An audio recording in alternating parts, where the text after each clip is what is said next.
Magnetic field start करते हैं। आज हम लिखेंगे मैग्नेटिक फील्ड, हेडिंग डालेंगे।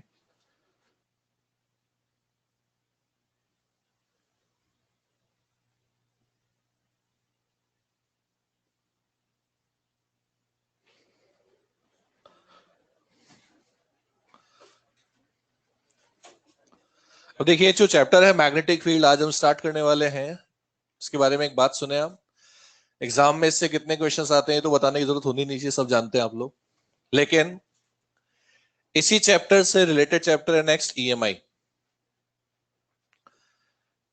आप ये मान लें कि आज हम एक नहीं बल्कि दो चैप्टर एक साथ स्टार्ट कर रहे हैं। मैग्नेटिक फील्ड है ही और ईएमआई, क्योंकि जब ईएमआई पढ़ते हैं तो उसके कई सारे बेसिक कंसेप्ट्स होते हैं जो आपको सीधे यहां से उठाने को मिलेंगे। हम सीधे बात करेंगे, देखिए ये हमने मैग्नेटिक फील्ड में पढ़ा है, इस तरह से हम उठाएंगे। और इन दोनों को अगर आप एक यूनिट कंसिडर करें तो 3 से 4 क्वेश्चन एग्जाम में बन सकते हैं, इससे ज्यादा ही बन सकते हैं, जानते हैं आप। दूसरी बात, क्लास में पढ़ने का क्या तरीका रहेगा, एक ही बात है कुल मिलाकर। अब तो नंबर ऑफ न्यूमेरिकल्स, जितने ज्यादा न्यूमेरिकल्स आप करते हैं चांसेस आपके उतने ही बढ़ते जाते हैं। स्टार्ट आपको करना एक्सरसाइज 1 2 3, उसके बाद टेस्ट पेपर्स हैं अपने, रेसेस हैं, फिर आपके आएगा एनसीईआरटी के सॉल्व एग्जाम्पल और क्वेश्चंस। ये सीक्वेंस नहीं तोड़ना है आपको। ऐसा नहीं होता एक एक्सरसाइज अपने मॉड्यूल का कर लिया, आधा रेस कर लिया, आधा अपने एनसीईआरटी के कुछ क्वेश्चंस कर लिए। पूरा पूरा सॉल्व करें।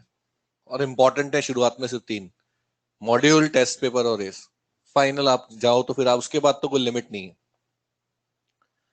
आज के लेक्चर की बात करें तो आज मैं आपको कुछ भी नया नहीं पढ़ाने वाला हूं। आज जो भी हम पढ़ेंगे वो ऑलरेडी हम सब लोग जानते हैं। बेसिक इंट्रोडक्शन, बिल्कुल जीरो लेवल से स्टार्ट करेंगे हम। ठीक है, ग्रेजुअली इस लेवल को उठाते जाएंगे, लेकिन स्टार्ट करेंगे हम बिल्कुल बेसिक लेवल से। ठीक है ना, धीरे धीरे आगे बढ़ते जाएंगे।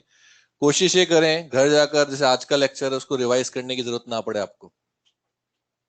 टाइम वेस्ट नहीं करना होता है, ये बात मैं सबसे ज्यादा बार बोलता हूँ, कई बार बोलता हूँ। लगभग 18 लेक्चर तक चलता है टॉपिक, इसमें से 5-7 लेक्चर आपको ऐसे मिलेंगे जिन्हें आपको घर जाकर पढ़ना नहीं है। सीधे जाएंगे घर, सीधे न्यूमेरिकल्स अटेम्प्ट करेंगे, हो जाएंगे। ये नहीं कि जबरदस्ती थ्योरी में उलझे हुए हैं, बहुत टाइम तक नंबर ही नहीं आया न्यूमेरिकल्स का। ये बात हम खास ध्यान रखें, टाइम मैनेजमेंट ही सब कुछ है। तो एग्जाम का लेवल आप जानते हैं कैसा आ रहा है। तो नंबर ऑफ न्यूमेरिकल्स जितने ज्यादा किए हुए, जितने ज्यादा क्वेश्चंस निकाले हुए, चांसेस उसी के बढ़ते जाते हैं। ठीक है, आज जो हमारा चैप्टर है, जैसे आज का लेक्चर बिल्कुल बेसिक, सिर्फ और सिर्फ क्या है, इंट्रोडक्शन। हमारे चैप्टर को हम लोगों ने क्या किया है, 3 पार्ट में डिवाइड कर दिया अकॉर्डिंग टू आवर सिलेबस। पहला है मैग्नेटिक इफेक्ट ऑफ करंट, उसके बाद मैग्नेटिज्म एंड जियोमैग्नेटिज्म। मैग्नेटिज्म का मतलब है bar magnet, and geomagnetism. Third है मैग्नेटिक मटेरियल। ठीक है, मैग्नेटिक मटेरियल में आप जानते हो on the basis of magnetic properties materials are mainly classified in 3 categories, dia, para and ferro. उसकी स्टडी हम करेंगे मैग्नेटिक मटेरियल में। बहुत ही इंपॉर्टेंट टॉपिक है। कारण ये है सिर्फ एक लेक्चर में कंप्लीट हो जाता है, ज्यादा से ज्यादा 1.5 लेक्चर में, लेकिन एग्जाम में एक क्वेश्चन आने के चांसेस बनते हैं। फिर उसके बाद जियो मैग्नेटिज्म में हम स्टडी करेंगे अर्थ के मैग्नेटिक फील्ड की। और आज जो हम पढ़ने जा रहे हैं उस चैप्टर का नाम है मैग्नेटिक इफेक्ट ऑफ करंट। और जो इस चैप्टर का नाम है वही इस चैप्टर की डेफिनेशन भी है। क्या है, देखिए, मैग्नेटिक इफेक्ट ऑफ करंट। तो सबसे पहले तो हम इस चैप्टर में समझने की कोशिश करेंगे कि क्या करंट से मैग्नेटिक फील्ड बनता है क्या, और अगर बनता है तो इस बनने वाले मैग्नेटिक फील्ड के क्या क्या इफेक्ट होते हैं, इस मैग्नेटिक फील्ड का मैग्नीट्यूड क्या होता है, इसका डायरेक्शन क्या होता है, ये किन किन चीजों पर डिपेंड करता है, इसकी स्टडी हम करने जा रहे हैं इस चैप्टर में। इसका नाम है मैग्नेटिक इफेक्ट ऑफ करंट। तो सबसे पहले तो ये पता लगाएंगे कि क्या करंट से मैग्नेटिक फील्ड बनता भी है या नहीं बनता। आप जानते हैं 12th सबने पढ़ रखी है। क्या आपको पता है एक चार्ज क्यू जो रेस्ट में है वो इलेक्ट्रिक फील्ड प्रोड्यूस करता है, और वही चार्ज अगर v वेलोसिटी से मूव करने लगे, मूविंग चार्ज, क्या मूविंग चार्ज का मतलब एक तरह से करंट हो गया क्या, इस मूविंग चार्ज से क्या बनता है, magnetic field, electric field as well as magnetic field. ये हम पढ़ेंगे आगे चलकर। यही इस चैप्टर का फंडामेंटल लॉ भी है, और क्योंकि आप 12th पास हैं इसलिए मैंने आपको डायरेक्ट बता दिया, हम ये जानते हैं। क्या मोशन ऑफ चार्ज को इनडायरेक्टली करंट कहा जा सकता है क्या, yes, rate of flow of charge is what? Current. अब इस चैप्टर की थीम क्या रहेगी ये मैं थोड़ा सा आपको समझा देता हूं। क्या है कहने का मतलब, शुरुआत के 6-7 लेक्चर्स, लगभग एक हफ्ते तक हम क्या पढ़ेंगे, शुरुआती थीम मैं आपको बताने जा रहा हूं। इसका मतलब यह है कि जब भी आप क्लासरूम में आए, हमें पता होना चाहिए कि लास्ट लेक्चर में हमने ये पढ़ा था, तो आज के लेक्चर में ये पढ़ेंगे और नेक्स्ट लेक्चर में हम ये पढ़ेंगे। क्या आपको मेरी बात समझ में आ रही है? हमें क्लास में कभी ऐसे ब्लैंक नहीं आना होता है कि ठीक है बैठ गए, आकर जो पढ़ाएंगे पढ़ लेंगे, नहीं। आपको खुद को अंदाजा लगना चाहिए कि लास्ट टॉपिक ऐसा था तो नेक्स्ट क्या होगा, उसके बाद कैसा बन सकता है। ये आप लोगों की बहुत ज्यादा हेल्प करता है चैप्टर से अपने आप को लिंक करने में। मैं आपको बताता हूं, देखिए हम कैसे शुरुआत करेंगे। इंट्रोडक्शन के बाद की बात मैं बता रहा हूँ। इंट्रोडक्शन के बाद आपसे सबसे पहले कहा जाएगा ये वायर है, इस वायर में करंट फ्लो रहा है। आई इसका एक छोटा सा एलिमेंट है जिसकी लेंथ कितनी है, डीएल। इस एलिमेंट के कारण इस पॉइंट पर आप मैग्नेटिक फील्ड फाइंड करो, ये न्यूमेरिकल आपको मिलेंगे। आपसे कहा जाएगा इस एलिमेंट के कारण, इस छोटे से टुकड़े के कारण यहां फील्ड बताओ क्या होगा, यहां फील्ड बताओ क्या होगा, इस पॉइंट पर फील्ड क्या होगा, इस पॉइंट पर क्या होगा। हमारा आधा एक लेक्चर इसके बारे में चला जाएगा। हम एक स्मॉल एलिमेंट को सॉल्व करना सीख चुके होंगे, ठीक है। अगले दिन जब आप मिलेंगे क्या होगा, क्वेश्चन फ्रेमर एक नए क्वेश्चन के साथ आपके सामने बैठा होगा तैयार। वो कहेगा छोटा सा एलिमेंट हो गया ना, छोड़ो अब इसको, अब इस पूरे वायर को सॉल्व करो। आप बताओ इस पूरे वायर के कारण डिफरेंट डिफरेंट पॉइंट्स पर फील्ड क्या होगा। क्या मैं इतना तो बिना किसी भी बात को सोचे बता सकता हूं कि एक बड़ा वायर क्या ऐसे छोटे छोटे टुकड़ों से मिलकर बना होगा? तो एक आइडिया मुझे लग रहा है कि हाँ ठीक है, इंटीग्रेट करके फॉर्मूला बना लेंगे, याद कर लेंगे और इस फॉर्मूला के हिसाब से डिफरेंट डिफरेंट पॉइंट्स पर फील्ड निकाल लेंगे। पूरा एक लेक्चर इसके बारे में जाता है। जब नेक्स्ट लेक्चर में आप आएंगे, क्वेश्चन फ्रेमर क्या करने वाला है, इसका शेप बदल देगा, इस सीधे वायर को सर्कुलर लूप बना देगा और आपसे कहा जाएगा चलो सेंटर पर फील्ड बताओ। आधा लेक्चर इसके बारे में चला जाएगा, सेंटर पर फील्ड बताना है। फिर क्या कहेगा, चलो सेंटर पर बता दिया, अब एक्सेस पर बता दो। अच्छा सेंटर पर बता दिया, एक्सेस भी बता दिया, ठीक है। अब क्या करो, एक आर्क, इसका एक छोटा सा टुकड़ा ले लो, एक आर्क ले लो, इसके कारण बताओ। जब अभी सारी चीजें कर लेंगे, ऐसा करते करते हम 4 लेक्चर्स तक पहुंच जाएंगे, 5 लेक्चर भी हो सकते हैं। फिर वो क्या करेगा, कॉम्बिनेशन बनाना शुरू करेगा। वो कहेगा कि ऐसा अरेंजमेंट है जिसमें वायर भी है, आर्क भी है, वायर भी है, आर्क भी है, आपको फील्ड बताना है डिफरेंट डिफरेंट पॉइंट्स पर, यानी कि कॉम्बिनेशन बना देगा। ऐसे हम आगे चलते जाएं। फिर उसके बाद आप जानते हैं ये क्या होता है, सोलेनॉइड। और ये क्या होगा, टोरॉइड। फिर आपसे कहेंगे सोलेनॉइड का फील्ड बताओ, टोरॉइड का फील्ड बताओ।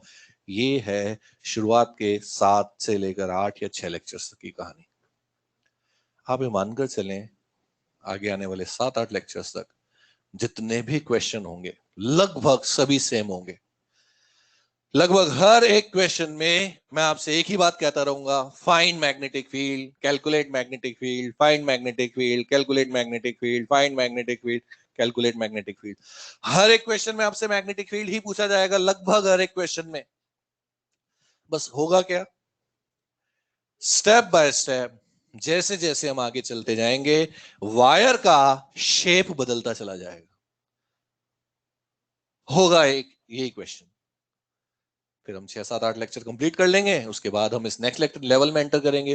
फिर जो नेक्स्ट लेवल होगा उसमें क्या पढ़ाया जाएगा वो मैं आपको टाइम आने पर बता दूंगा। स्टार्ट करें। और मैग्नेटिक फील्ड इस चैप्टर का नाम है। सबसे पहले मैं आपको फील्ड की डेफिनेशन लिखवाऊंगा, लिखें फील्ड। फील्ड लिखेंगे, region around any physical quantity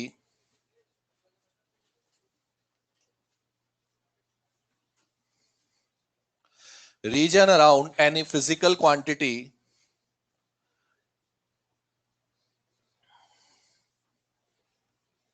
in which same type of other physical quantity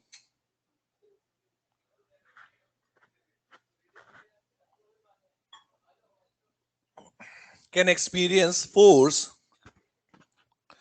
same type of other physical quantity can experience force is called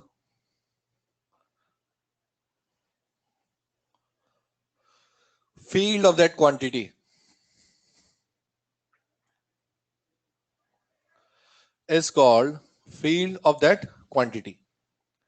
अब जरा देखिए, सुन लें, डेफिनेशन आपसे कोई सीधे नहीं पूछने जा रहा है।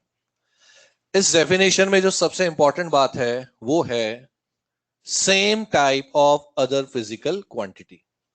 बहुत काम की चीज है, काम आएगी। देखिए, सेम टाइप की फिजिकल क्वांटिटीज के बीच में ही फोर्स होता है। दो फिजिकल क्वांटिटीज के बीच में फोर्स तभी होगा जब वो एक ही तरह की होंगी। एक ही तरह की क्वांटिटी होने का मतलब ऐसा नहीं कि वो दिखने में एक जैसी है, बल्कि एक ही तरह की क्वांटिटी होने का मतलब है वो एक ही तरह का फील्ड बनाते हो। जैसे मान लीजिए मैं आपसे कहता हूं कि मेरे पास एक चार्ज पार्टिकल है Q और इस पार्टिकल के पास एक न्यूट्रल पार्टिकल है N। आप मुझे बताओ, क्या इन दोनों के बीच में कोई इलेक्ट्रिक फोर्स होगा क्या? नहीं। क्या इस चार्ज का खुद का अपना इलेक्ट्रिक फील्ड है? यस। क्या इसका इलेक्ट्रिक फील्ड है? नो। ये सेम क्वांटिटीज नहीं है, इनके बीच में कोई इलेक्ट्रोस्टैटिक फोर्स नहीं होगा। तो क्या इसका मतलब ये हुआ कि इस चार्ज के कारण यहां फील्ड नहीं बन रहा है? बन रहा है, बावजूद इनमें इंटरेक्शन नहीं होगा, फोर्स नहीं होगा, क्योंकि सेम क्वांटिटीज नहीं है। अगर मान लीजिए मैंने एक दूसरा चार्ज पार्टिकल क्यों रख दिया होता, क्या इन दोनों के बीच में इलेक्ट्रिक फोर्स होगा? यस। इसका अपना इलेक्ट्रिक फील्ड, इसका अपना इलेक्ट्रिक फील्ड, दोनों के बीच में इलेक्ट्रिक फोर्स लग सकता है। सेम क्वांटिटीज हो चुकी हैं अभी, है ना? अब देखें, अगर एक मैग्नेट की बात करूं, ये एक मैग्नेट आ गया मेरे पास, ये साउथ पोल और ये नॉर्थ पोल, एक स्मॉल चार्ज पार्टिकल है, छोटा सा चार्ज पार्टिकल है। इंडक्शन इफेक्ट की बात नहीं करें जो इलेक्ट्रोस्टैटिक्स में करते हैं। आप मुझे बताओ, क्या इनके बीच में इलेक्ट्रिक फोर्स होगा क्या? मैग्नेटिक फोर्स होगा क्या यहां पर? अच्छा, क्या इस मैग्नेट का खुद का इलेक्ट्रिक फील्ड होता है? नो, नहीं होता ना। क्या इस चार्ज पार्टिकल का इलेक्ट्रिक फील्ड है? यस। क्या इन दोनों के बीच में ई कॉमन है? नहीं है। अच्छा, क्या मैग्नेट का मैग्नेटिक फील्ड होता है? लेकिन इस पार्टिकल का जो कि रेस्ट में है मैग्नेटिक फील्ड नहीं है। तो इनके बीच में ना इलेक्ट्रिक फोर्स लगेगा ना मैग्नेटिक फोर्स। लेकिन अगर मैं इस चार्ज पार्टिकल को v वेलोसिटी से थ्रो कर दूं, मूव करा दूं, क्या इसका मैग्नेटिक फील्ड बनने लगेगा? क्या अब इन दोनों के बीच में मैग्नेटिक फोर्स हो सकता है क्या? यस। देखिए, दिखने में दोनों अलग है, ये मूविंग चार्ज है, मैग्नेट है, लेकिन दोनों के बीच में मैग्नेटिक फोर्स हो सकता है। तो दो क्वांटिटीज के बीच में फोर्स तभी होता है जब वो एक ही तरह का फील्ड बनाती हैं।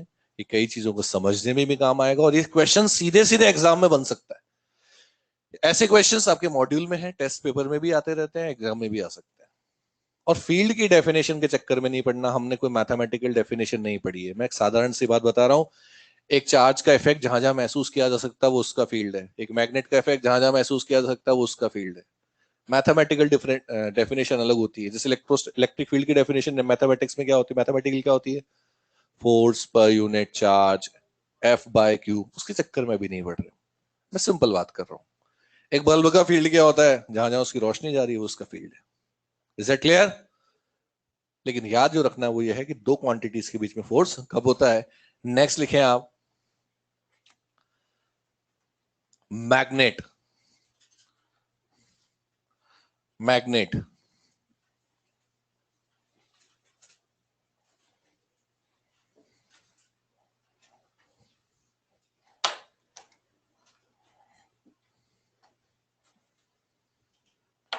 अब देखिए, मैग्नेट का सिर्फ ब्रीफ इंट्रोडक्शन। मैं आज मैग्नेट के बारे में सिर्फ उतनी ही बात करूंगा जितनी इस चैप्टर को स्टार्ट करने के लिए जरूरत है। सिर्फ स्टार्ट करने के लिए, सिर्फ बेसिक इंट्रोडक्शन। कुछ दिनों के बाद, कुछ लेक्चर्स के बाद हम मैग्नेट दोबारा पढ़ेंगे, डिटेल में पढ़ेंगे, बहुत सारे क्वेश्चंस करेंगे। आज सिर्फ उतनी बात जो क्वेश्चन को चैप्टर स्टार्ट करने में हेल्पफुल हो। आप जानते हैं आर्टिफिशियली आप किसी भी शेप का कैसा भी मैग्नेट बना सकते हैं, but the most common magnet is a bar magnet. कितने पोल होंगे? दो, साउथ एंड नॉर्थ। क्या यूनिपोल या मोनोपोल एग्जिस्ट करता है क्या? क्या ऐसा हो सकता है सिर्फ नॉर्थ पोल हो? क्या ऐसा हो सकता है सिर्फ साउथ पोल हो? जैसा कि मैं बात कर चुका हूं, आज की बातें सब कुछ आपको पहले से पता है ऑलमोस्ट, लेकिन मैं इसको साथ साथ इलेक्ट्रोस्टैटिक से भी कंपेयर करता हुआ चलूंगा, आगे चलकर जरूरत पड़ती है। अगर मैं इलेक्ट्रोस्टैटिक्स में पूछूं, क्या एक पॉजिटिव सिंगल चार्ज पॉसिबल है क्या? यस। क्या एक सिंगल नेगेटिव चार्ज पॉसिबल है? क्या इनका कॉम्बिनेशन एक इलेक्ट्रिक डाइपोल पॉसिबल है क्या? यस। वहां तो सब कुछ ऐसा हो सकता है, यहां हमेशा या तो होंगे ही नहीं, होंगे तो हमेशा पेयर में होंगे। एक बात और, क्या हमने यहां पर चार्ज की स्ट्रेंथ को कूलम में मेजर करना शुरू किया? यहां पर Q1 एक 1 कूलम है, एक Q2 मान लो 10 कूलम है। क्या स्ट्रेंथ आप देख कर बता सकते हैं किसकी ज्यादा है? सेकंड की। किसकी अट्रैक्शन पावर ज्यादा है? सेकंड की। तो वहां स्ट्रेंथ को हमने कूलम में मेजर करना शुरू किया। यहां स्ट्रेंथ को लिखते हैं हम पोल स्ट्रेंथ, स्मॉल एम से, पोल स्ट्रेंथ। और वहां यूनिट हम कूलम लेते थे, यहाँ पोल स्ट्रेंथ की यूनिट है कितनी, क्या है? एम्पियर इनटू मीटर, ये याद रखनी है। और पोल स्ट्रेंथ की खास बात है, it is directly proportional to cross section area of magnet. ठीक है।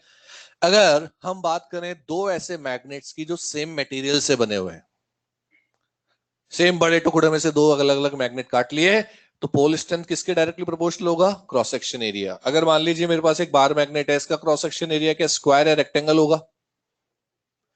अगर एक सिलेंड्रिकल बार मैग्नेट है, इसका क्रॉस सेक्शन एरिया क्या सर्कुलर होगा? अगर मान लीजिए मैं आपसे कहता हूं कि मेरे पास एक बड़े मैग्नेट में से मैंने दो मैग्नेट काटे, एक ये है, सेकंड ये है, फर्स्ट सेकंड, किसका पोल स्ट्रेंथ ज्यादा होगा? सेकंड का। क्या मैं आसान शब्दों में नहीं कह सकता, जितना चौड़ा मैग्नेट होगा उतना ही पोल स्ट्रेंथ ज्यादा होगा? लेकिन हम बात कर रहे हैं ऐसे मैग्नेट्स की जो सेम मटेरियल से बने हैं, सेम स्पेसिमेन में से काटे गए। क्लियर? लिखो, it has two poles, monopole does not exist. It has two poles, monopole does not exist.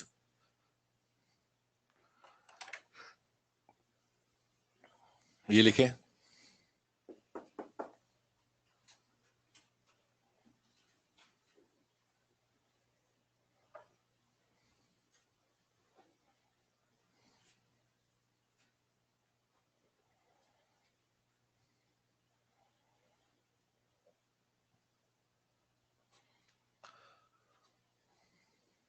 और इसमें लिखें, there is no any physical, लिख तो लिया ना आपने डायग्राम बनाकर, ए के ब्रैकेट में क्रॉस सेक्शन एरिया लिखना, M is proportional to A, जहां लिखा आपने। ठीक है।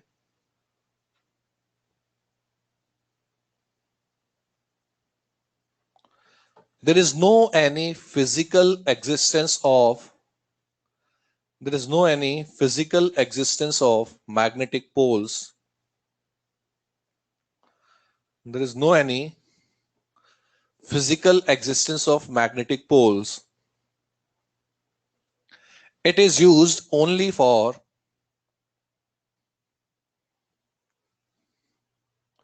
it is used only for mathematical calculation.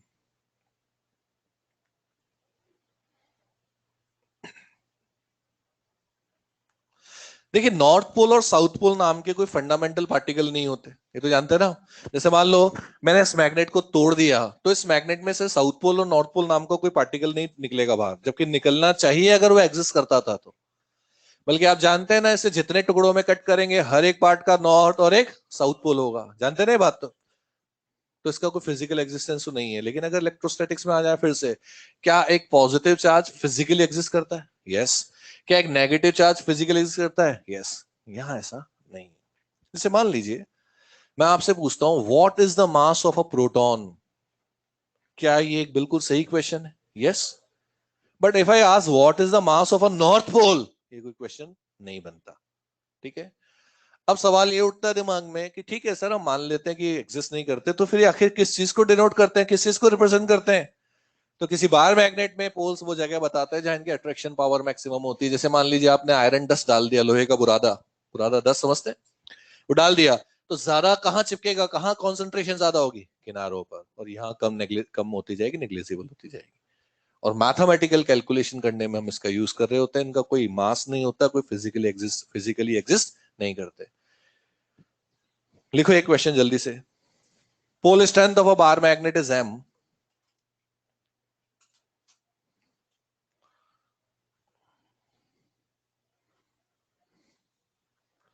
Pole strength of a bar magnet is M.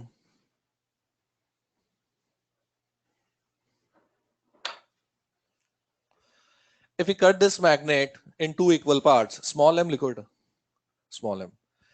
If we cut this magnet in two equal parts,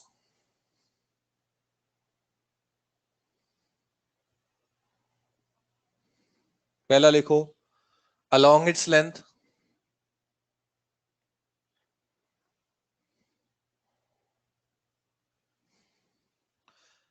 दूसरा लिखें perpendicular to its length,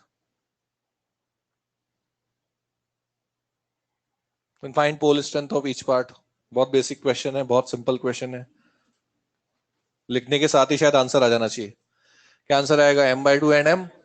चलो very good, ज्यादा speed तो नहीं ना हमारी, basic question है भाई। देखिए ये एक मैग्नेट है, इस मैग्नेट को आपने अलोंग इट्स लेंथ कट कर दिया, क्या इसका नया क्रॉस सेक्शन एरिया पुराने वाले से आधा हो गया? तो नया पोल स्ट्रेंथ भी क्या हो जाएगा? हाफ। कोई प्रॉब्लम ही नहीं हो सकती इसमें। नेक्स्ट अगर मान लें इस तरह से,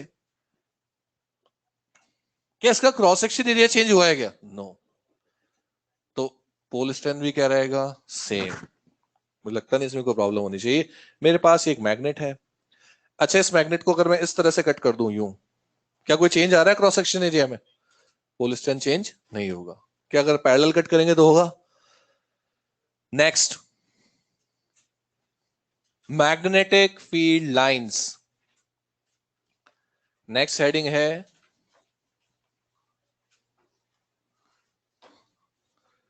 magnetic field lines, MFL,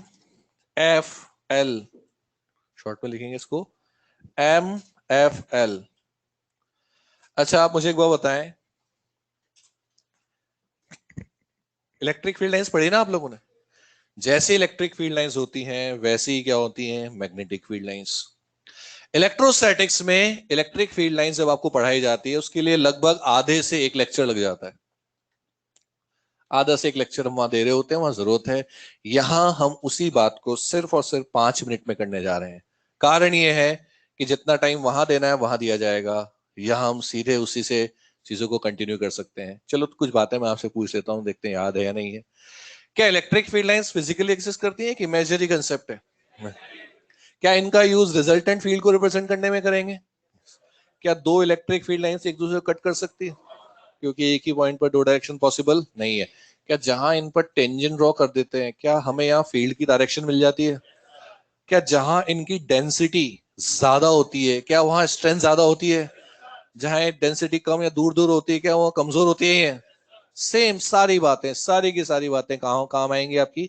magnetic field lines में। इलेक्ट्रिक फील्ड लाइंस और मैग्नेटिक फील्ड लाइंस काफी हद तक सेम है, कुछ डिफरेंस है वो हम बात कर लेंगे। एक चीज और बहुत इंपॉर्टेंट, बहुत ज्यादा काम आएगी, जो बिहेवियर एक पॉजिटिव चार्ज का इलेक्ट्रिक फील्ड में होता है वैसा ही बिहेवियर मैग्नेटिक फील्ड में कौन शो करता है? North pole. और जैसा यहां नेगेटिव होता है यहां कौन होता है? साउथ। यानी कि आप ये बात मानकर चलें पॉजिटिव की जगह नॉर्थ लेता है, नेगेटिव की जगह क्या लेता है? साउथ। काफी हद तक बिहेवियर सेम होता है। रेयर चांसेस में, रेयर ज्यादा नहीं, बहुत कम चांसेस इस बात के हैं, पुरानी बुक्स में फिर भी ऐसा मिल जाता है कि आपको एक मैग्नेट बनाकर दे दिया जाए जिसमें ये लिखा हुआ है प्लस और ये माइनस, तो आपको समझ समझ में आ जाना चाहिए कौन सा पोल है? नॉर्थ, ये साउथ। हालांकि आपके मैं बता रहा हूँ चांसेस बहुत कम है आपको ऐसा मिले, फिर भी बाई चांस कुछ ऐसा है तो हमें पता होना चाहिए। ठीक है, अब आप जानते हैं इलेक्ट्रिक फील्ड लाइंस के बारे में। इलेक्ट्रिक फील्ड लाइंस कहां, अच्छा पॉजिटिव चार्ज से इलेक्ट्रिक फील्ड लाइंस का डायरेक्शन क्या होता है भाई? अवे। क्या बाहर की तरफ होता है क्या? बोलो। और नेगेटिव से अंदर।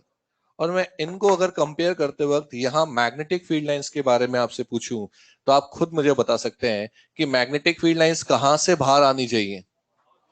कहां से? नॉर्थ से। कहां एंटर करेंगी? साउथ में।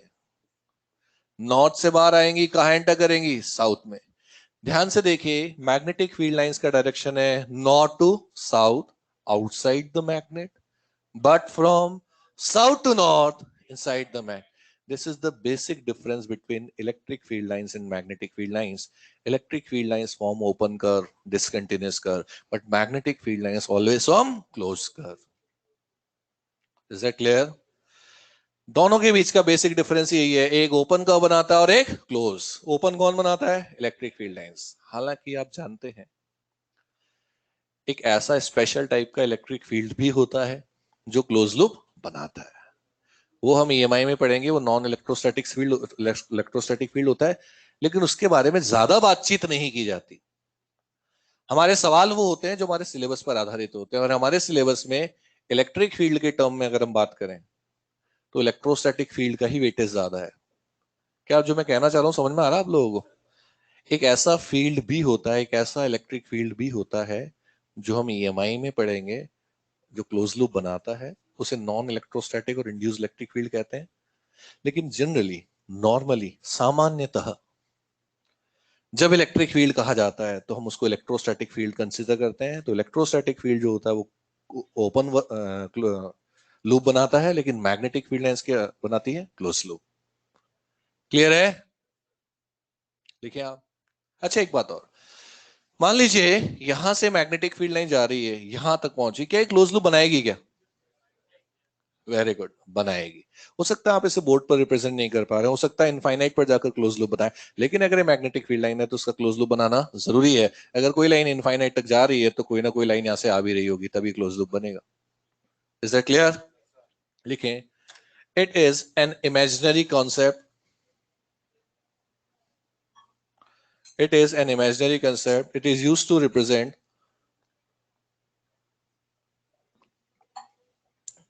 resultant magnetic field,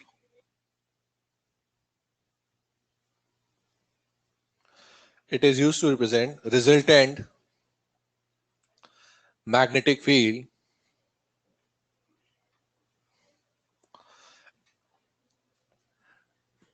MFL, magnetic field lines emerge out from north pole, emerge out from north pole and enters from south pole.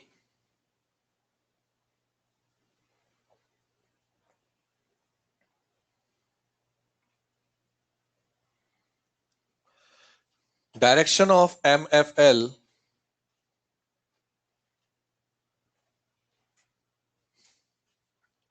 is from north to south, is from north to south outside the magnet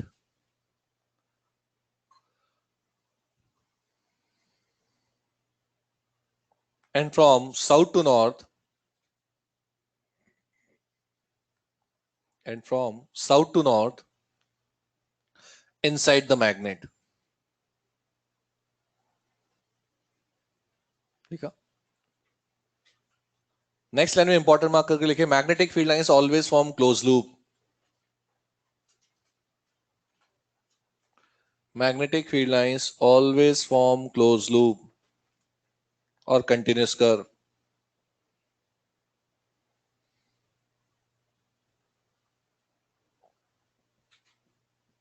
अब जरा देखिए इधर, मैं कुछ वो बातें बताने जा रहा हूं जो नहीं लिखवाऊंगा, जरूरत नहीं है। जैसे कि, अच्छा आप मुझे बताएं, इस पॉइंट पर अगर मुझे मैग्नेटिक फील्ड का डायरेक्शन फाइंड करना हो, क्या करूं?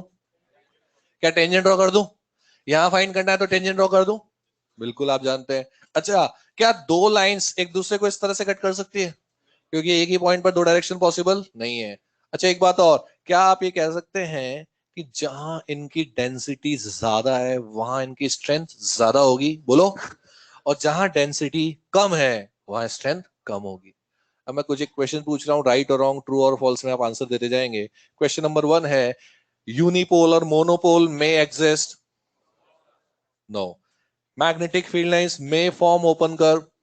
No. Magnetic field line starts from north pole? No. Magnetic field lines start नहीं होती है कहीं से भी, ना खत्म होती है ना टर्मिनेट होती है, ये क्लोज लूप है। इस क्लोज लूप के बारे में आप ये नहीं कह सकते कि कहां से स्टार्ट हो रहा है और कहां पर टर्मिनेट हो रहा है। देखिए, नॉर्थ पोल से इमर्ज इमर्ज करना, बाहर आना, ये अलग बात है, स्टार्ट होना अलग बात है। यहाँ गलती कर सकते हैं और एग्जाम में बिल्कुल इतने सिंपल से क्वेश्चन भी बन सकते हैं सिर्फ कंफ्यूज करने के हिसाब से। If I say magnetic field line starts from North Pole, wrong. Terminates at South Pole, wrong. Emerges out from North Pole, yes, सही है। क्या डिफरेंस समझ में आ रहा है? बेसिकली जो लाइन है ना, इनका कोई एंड पॉइंट होता नहीं। लाइन क्या होती है? एंडलेस लाइंस होती हैं। क्या होती है? Endless line. क्या इनका स्टार्टिंग और एंड पॉइंट होता है क्या इलेक्ट्रिक फील्ड लाइंस का? इलेक्ट्रिक फील्ड लाइंस कहां से स्टार्ट होती है? पॉजिटिव से या इनफाइनाइट से। कहां खत्म होती है? नेगेटिव पर या इनफाइनाइट। लेकिन ये लाइन के बारे में कहें तो ये लाइन क्या होती है? एंडलेस। लिखे इसके ब्रैकेट में, लास्ट लाइन लिखी ना आपने, उसके ब्रैकेट में सिर्फ इतना सा लिख दें, एंडलेस लाइंस।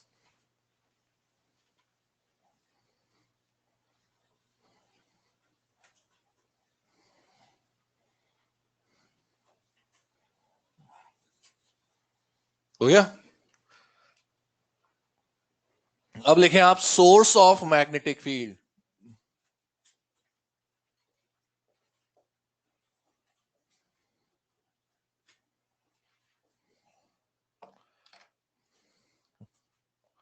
अब जरा सुनना, देखिए अगर बात करें ईयर 1820, सन 1820, यानी कि आज से लगभग 200 साल पहले तक ये माना जाता था, 200 साल पहले तक हम इतनी सी बात जानते थे कि भाई मैग्नेटिक फील्ड का सोर्स क्या होता है, एक मैग्नेटिक, सिंपल सी कहानी थी, मैग्नेटिक फील्ड चाहिए तो जाओ मैग्नेट लेकर आओ, मैग्नेटिक फील्ड मिलेगा।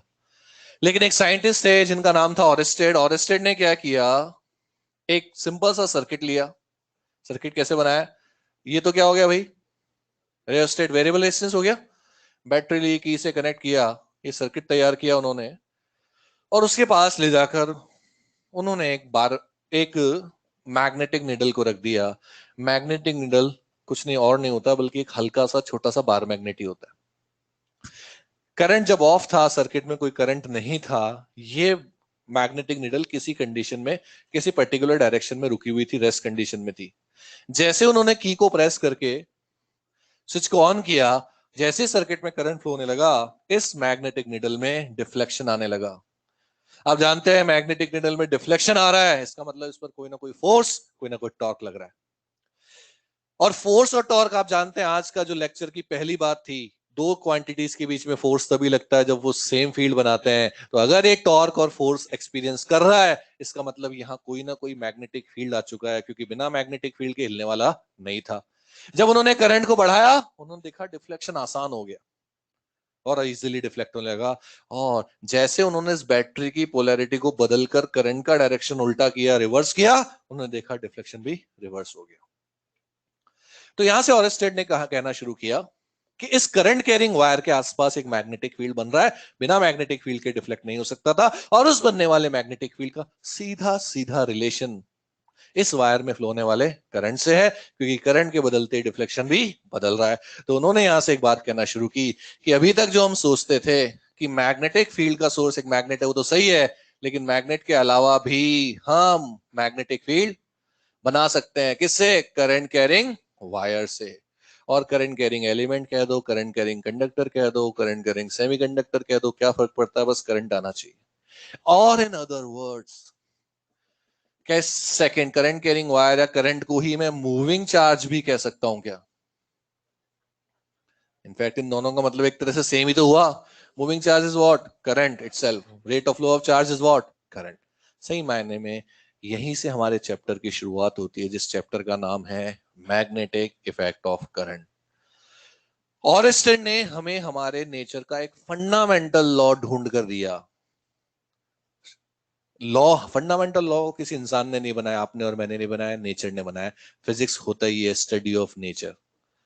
आप करते क्या है, हमारे नेचर के कुछ फंडामेंटल लॉ है उनको पता लगाते हैं, उनके कॉन्सिक्वेंसेस आपको फिर पढ़ने होते हैं, यही फिजिक्स होता है। हो सकता है आज भी कई ऐसे फंडामेंटल लॉ जो आज तक हमें पता ना हो, वो अलग बात है। यानी कि अभी तक हम ये जानते थे कि रेस्ट में चार्ज है तो इलेक्ट्रिक फील्ड बनेगा, लेकिन अब जानते हैं कि वी वेलोसिटी से मतलब मूव करना शुरू कर देगा तो इलेक्ट्रिक फील्ड के साथ साथ मैग्नेटिक फील्ड भी बनाने लगेगा।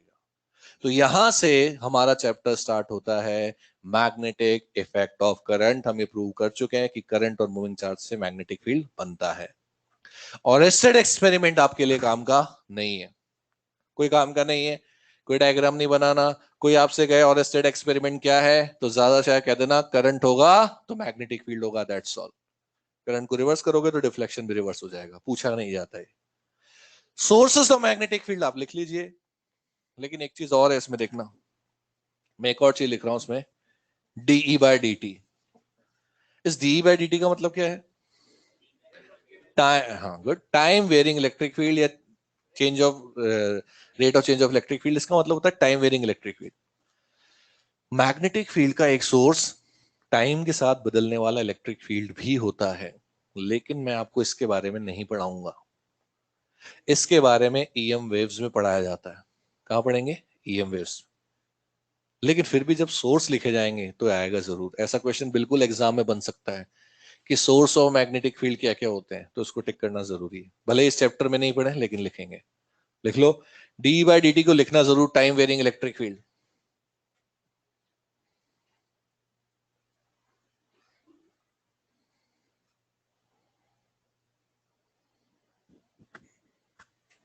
लिख लिया? अब कुछ क्वेश्चंस कर लेते हैं जल्दी जल्दी से।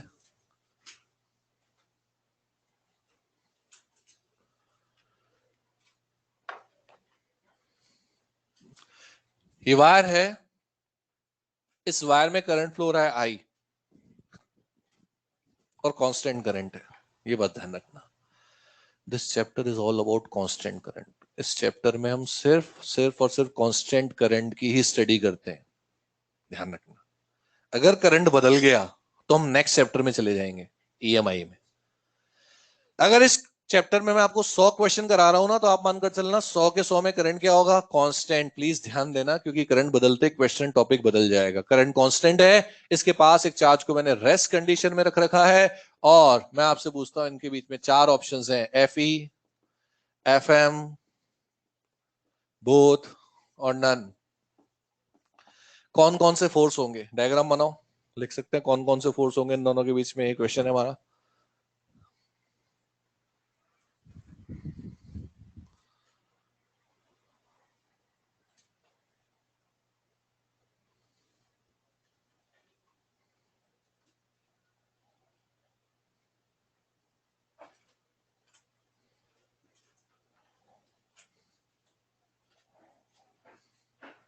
यस,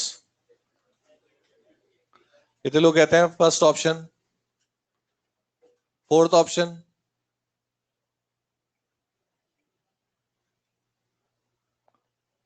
सुने अब, सबसे पहले बात करें इस करंट कैरिंग वायर की। क्या इस करंट कैरिंग वायर का मैग्नेटिक फील्ड होगा क्या? अब ये भी पता लगा है ना हमने, क्या इसने मैग्नेटिक फील्ड बनाएगा? यस, और रेस्टेड एक्सपेरिमेंट में से पता लगा है। क्या इस चार्ज में जो रेस्ट में इसका मैग्नेटिक फील्ड होता है क्या? नो। क्या इनके बीच में बी कॉमन है? नहीं। आप कह सकते हैं कि सर इनमें मैग्नेटिक फोर्स तो लग ही नहीं सकता। चलो, क्या इस चार्ज में जो रेस्ट कंडीशन में रखा है, क्या इसका इलेक्ट्रिक फील्ड होगा? बोलो। इस वायर का इलेक्ट्रिक फील्ड नहीं होगा। देखिए, हम में से सबको लगता है ऐसा, लगता है ऐसा, बिल्कुल उसमें गलत भी नहीं है कि सर इस वायर में करंट फ्लो हो रहा है, फ्री इलेक्ट्रॉन्स फ्लो हो रहे हैं, फ्री इलेक्ट्रॉन्स फ्लो हो रहे हैं, तो चार्ज के कारण इलेक्ट्रिक फील्ड होना चाहिए, लेकिन नहीं। क्यों नहीं? आप मुझे बताओ, इलेक्ट्रिक फील्ड किस कारण होता है? ऐसे चार्ज से जो रेस्ट में है उससे, ऐसे चार्ज से जो मोशन से है उसमें, या दोनों से? दोनों से। चाहे चार्ज रेस्ट में हो, चाहे चार्ज मोशन में, इलेक्ट्रिक फोर्स तो होगा ही होगा। इलेक्ट्रिक फील्ड तो, सॉरी, बोलिए। और मैं कहता हूं इस वायर का नेट चार्ज 0 है। क्योंकि अगर इस वायर में कोई आपसे कहता है करंट फ्लो हो रहा है, मैंने कहा ठीक है, बोले इलेक्ट्रॉन फ्लो हो रहे हैं, लेकिन जितने इलेक्ट्रॉन्स हैं, क्या अंदर उतने ही प्रोटॉन भी हैं क्या? Net charge of this wire is what? 0। मैं आपको एक कॉपर वायर देता हूं, ये है कॉपर वायर। बताओ, इसमें इलेक्ट्रॉन ज्यादा है प्रोटॉन? कौन ज्यादा है? बराबर। नॉर्मल कंडीशन में, नॉर्मल कंडीशन में किसी भी एटम, किसी भी मॉलिक्यूल, किसी भी बॉडी, किसी भी ऑब्जेक्ट में नेट चार्ज हमेशा 0 होता है। होता नहीं होता? जितने इलेक्ट्रॉन होते ही प्रोटॉन। अगर इसमें 10,000 इलेक्ट्रॉन भाग रहे हैं, भागने दो, 10,000 इलेक्ट्रॉन है, 10,000 प्रोटॉन भी है, नेट चार्ज 0। नेट चार्ज 0 तो इसका इलेक्ट्रिक फील्ड 0। अच्छा क्वेश्चन है, इसमें आंसर जाएगा नन। पर करंट क्या होना चाहिए? कांस्टेंट। करंट बदल गया तो मैं गारंटी नहीं लेता, वो अगले चैप्टर में बात करेंगे। डाउट है क्या इसमें? जिससे बेंच पर आप बैठे हैं, ये बेंच बनी हुई है लोहे की, आप मुझे बताओ इस बेंच में इलेक्ट्रॉन ज्यादा है प्रोटॉन? बराबर। तो इसने इलेक्ट्रिक फील्ड कितना बनाया? कुछ भी नहीं। Is that clear? यही बात समझ में। लिख लेना, net charge of this wire is 0। Next question, answer क्या गया? 4। अच्छा, एक वो बताओ, अगर ऑप्शन में ग्रेविटेशनल फोर्स होता तो? वो तो हर जगह होता है। Very good. देखिए, मैं आपसे ग्रेविटेशनल फोर्स के बारे में एक बार भी मैंने आपसे बात नहीं की, लेकिन ग्रेविटेशनल फोर्स तो हर जगह होगा, क्योंकि मास है तो ग्रेविटेशनल फोर्स तो होगा। जनरली, नॉर्मली, जब हम इलेक्ट्रोडायनेमिक्स पढ़ रहे होते हैं, तो हम दो ही तरह के फोर्सेस के बारे में बात कर रहे होते हैं, electric force and magnetic force, gravitational force को नेग्लेक्सिबल या नेग्लेक्ट करते हुए। लेकिन अगर एग्जाम में क्वेश्चन आ जाए ऐसा, और आपसे कोई सिर्फ ये स्टेटमेंट कह दे कि इसके बीच में और इसके बीच में किसी तरह का कोई फोर्स नहीं होगा, राइट और रॉन्ग? रॉन्ग। ग्रेविटेशनल फोर्स तो होगा, क्योंकि दोनों के पास मास है। नेक्स्ट क्वेश्चन, सेम डायग्राम दोबारा बनाएंगे, और इस बार ये जो चार्ज है ना हमारा, ये v वेलोसिटी से मूव कर रहा है। अब कौन कौन से फोर्स हो सकते हैं? Only option number, yes FM only option number 2। देखिए इसका इलेक्ट्रिक फील्ड नहीं है लेकिन मैग्नेटिक फील्ड है। अच्छा इस चार्ज का कौन कौन सा फील्ड है? क्या इसने इलेक्ट्रिक फील्ड और मैग्नेटिक फील्ड दोनों बनाया? लेकिन कॉमन सिर्फ दोनों के बीच में क्या है? बी। आंसर क्या है? Only FM. नेक्स्ट क्वेश्चन देखिए, दो करंट कैरिंग वायर है, एक में करंट जा रहा है इधर, दूसरे में भी जा रहा है, I1 I2 करंट है, दोनों के बीच में कौन कौन सा फोर्स? बोलो। क्या दोनों का इलेक्ट्रिक फील्ड नहीं है? बिल्कुल नहीं है। क्या दोनों का मैग्नेटिक फील्ड है? बिल्कुल है। दोनों के बीच में कौन कौन से force? Only magnetic force. Next question,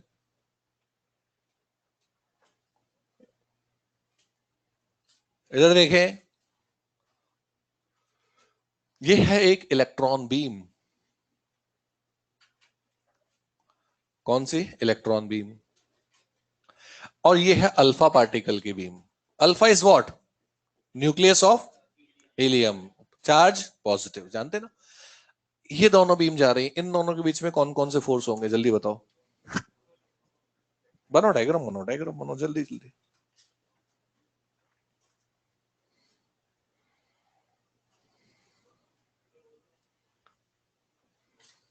good.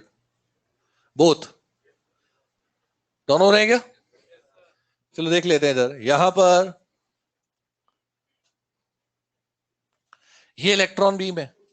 आप मुझे एक बात बताओ सर, इतनी सी, इस इलेक्ट्रॉन बीम का नेट चार्ज जीरो या नॉन जीरो?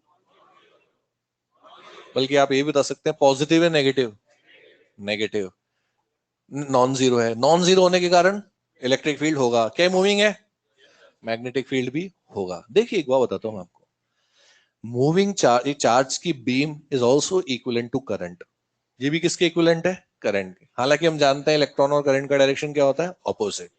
लेकिन ये करंट और इसमें अंतर है। इस वायर में जब करंट फ्लो होता है तो नेट चार्ज जीरो होता है क्योंकि इलेक्ट्रॉन चलते रहते हैं, प्रोटॉन रेस्ट में रहते हैं। लेकिन इसका नेट चार्ज क्या है? Non zero.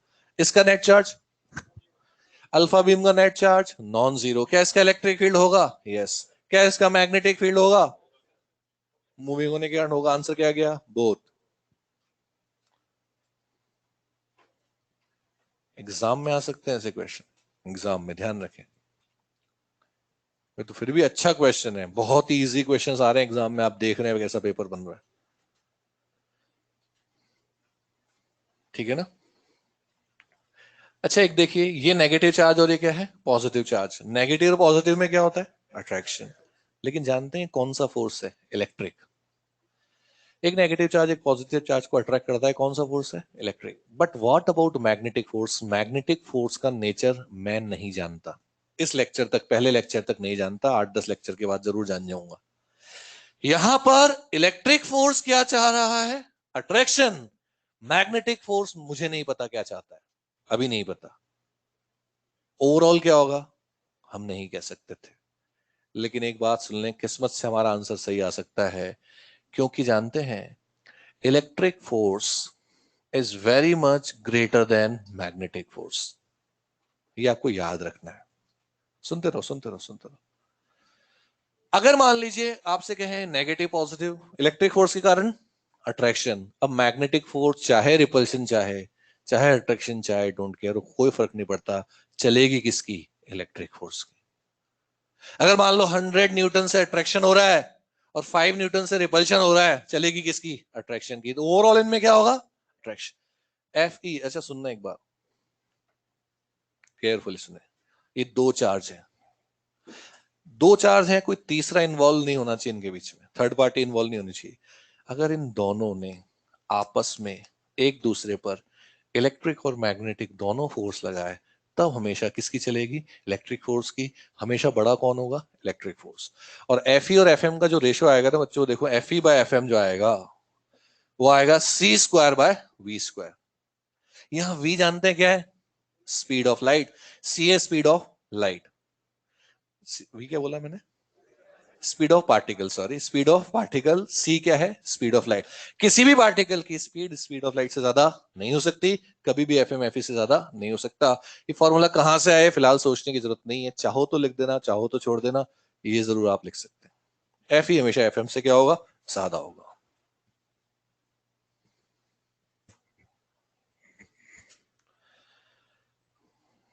नेक्स्ट लिखेंगे आप बायो-सावर्ट्स लॉ, BSL।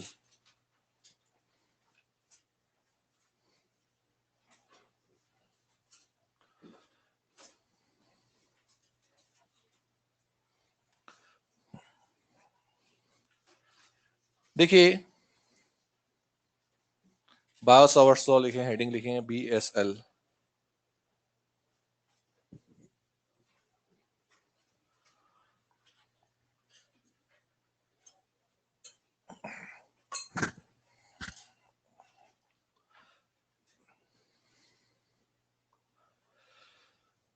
मैंने आपको अभी थोड़ी देर पहले कहा ऑरेस्टेड एक्सपेरिमेंट इंपॉर्टेंट नहीं है।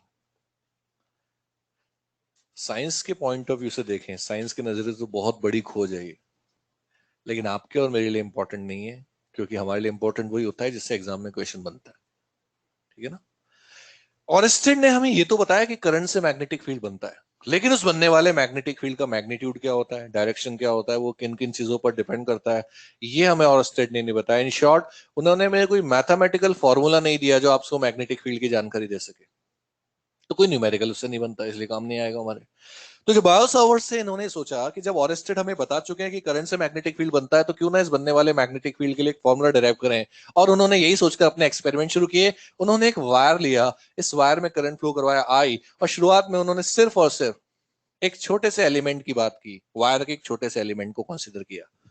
उन्होंने कहा कि हम तो सिर्फ एक छोटे से एलिमेंट का ही रिजल्ट बताएंगे, क्योंकि अगर जिस स्टूडेंट को एक छोटे से एलिमेंट का रिजल्ट पता है और थोड़ी बहुत भी मैथमेटिक्स आती है, तो बड़े एलिमेंट भी खुद सॉल्व कर लेगा। किस क्या करके? इंटीग्रेशन। तो उन्होंने इस छोटे से एलिमेंट के कारण आर डिस्टेंस पर यहां मैग्नेटिक फील्ड लिखा, और इस मैग्नेटिक फील्ड को उन्होंने लिखा DB. Here B stands for magnetic field and DB is what? Small magnetic field due to small current element. ठीक है। ये फंडामेंटल लॉ जो होते हैं ना बच्चों, एक्सपेरिमेंटली डिराइव किए जाते हैं, हिट एंड ट्राई मेथड होता है इनमें। हजारों बार एक्सपेरिमेंट्स किए जाते हैं, चीजों को बदल बदल कर देखा जाता है। उन्होंने क्या किया, पहले डिस्टेंस चेंज, कभी डिस्टेंस चेंज करते थे, कभी इनके बीच का एंगल चेंज कर रहे थे, कभी मीडियम चेंज कर रहे थे, कभी करंट चेंज कर रहे थे। फाइनली वो किस कंक्लूजन पर पहुंचे? उन्होंने कहा डीबी इज प्रोपोर्शनल टू आई, यानी कि जितना ज्यादा करंट होता है फील्ड उतना ही ज्यादा होता है। ये कोई नई बात नहीं थी, इसका हिंट हमें ऑरेस्टेड ने दे दिया था, डिफ्लेक्शन बढ़ रहा था। उन्होंने एक और बात ऐड की कि भैया लेंथ जितनी ज्यादा होगी ना डीएल, उतना ही ज्यादा मैग्नेटिक फील्ड होगा। फिर उन्होंने एक और बात पता लगाई, DB is proportional to sine theta होगा। एक और चीज उन्होंने कही, DB is inversely proportional to R square. इनमें बायो-सावर्ट्स लॉ में इनका कोई हाथ नहीं था, ये हमारे नेचर ने बना कर दिया है। जब इनको सब कुछ एक साथ इन्होंने लिखा तो आया this is the fundamental law of this chapter, जिस पर हम इस चैप्टर की नींव रखेंगे, फाउंडेशन रखेंगे, जिसके बेसिस पर हम इस पूरे चैप्टर को पढ़ डालेंगे। जैसे आपने इलेक्ट्रोस्टैटिक्स देखा, क्या आपको पता है इलेक्ट्रोस्टैटिक्स में आपने एक फंडामेंटल लॉ पढ़ा है, F is proportional to Q1 Q2 by R square. ये कौन सा लॉ है, क्या नाम है इसका? Coulomb's law. ये कूलम ने बनाया, कूलम ने पता लगाया? पता लगा। अगर मान लीजिए कूलम का मन कर रहा होता है कि एक हाथ से क्यूब लिखेंगे, तो क्यूब थोड़ी हो जाता, ये तो स्क्वायर था, स्क्वायर ही रहेगा। तो ये कौन सा लॉ है बच्चों? Coulomb's law. इसके बेसिस पर हम लोगों ने इलेक्ट्रोस्टैटिक्स को पूरा पढ़ना शुरू किया। इसके बेसिस पर हम हमारे इस मैग्नेटिक फील्ड को पढ़ेंगे। क्या यहाँ प्रोपोर्शनल साइन हटेगा तो कोई ना कोई कांस्टेंट आएगा क्या? क्या आएगा कांस्टेंट? अरे के थोड़ी कुछ होता है, के तो हर जगह आता है। फिर तो के 1/4 पाई एप्सिलॉन नॉट, सब जानते हैं, Q1 Q2 by R square. क्या यहाँ भी कोई कांस्टेंट आना चाहिए? यहाँ आने वाले कांस्टेंट को हम लिखते हैं μ0/4 पाई। आगे आएगा I D L sine theta upon R square. यहां पर this is scalar form of BSL. क्या है ये? स्केलर फॉर्म ऑफ बीएसएल, क्योंकि मुझे डायरेक्शन का कोई अंदाजा यहां से नहीं लग रहा है। अब आप एक बार बताएं, यहां एप्सिलॉन नॉट क्या था? क्या electric permittivity of free space था? मान लीजिए मैं आपसे कहता हूं कि एक दो चार्ज हैं, ये चार्ज Q1 है, ये Q2 है, इनके बीच का डिस्टेंस R है, इन दोनों के बीच में फोर्स कैलकुलेट करो। क्या फोर्स यही आएगा? मैंने आपसे मीडियम के बारे में तो कुछ नहीं कहा था। आप जानते हैं जब तक मीडियम के बारे में कुछ नहीं कहते तो मीडियम अपने आप ही फ्री स्पेस हो जाता है।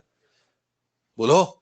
यहां भी मैंने मीडियम के बारे में कुछ नहीं कहा, तो बाय डिफॉल्ट मीडियम क्या हो गया? Free space. यहां पर ये होता है magnet electric permittivity of free space. ये क्या है? Magnetic permeability of free space.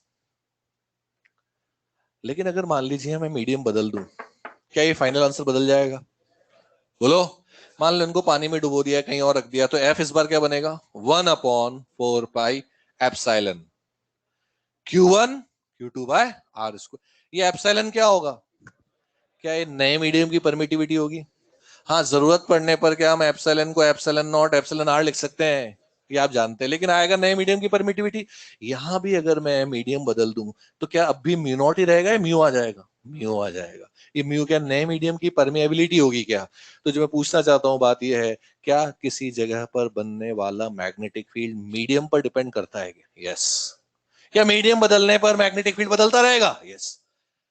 लेकिन यहां और यहां में अंतर यह है, यहां जैसे जैसे परमिटिविटी बढ़ती जाती है, फोर्स और फील्ड कम होता जाता है।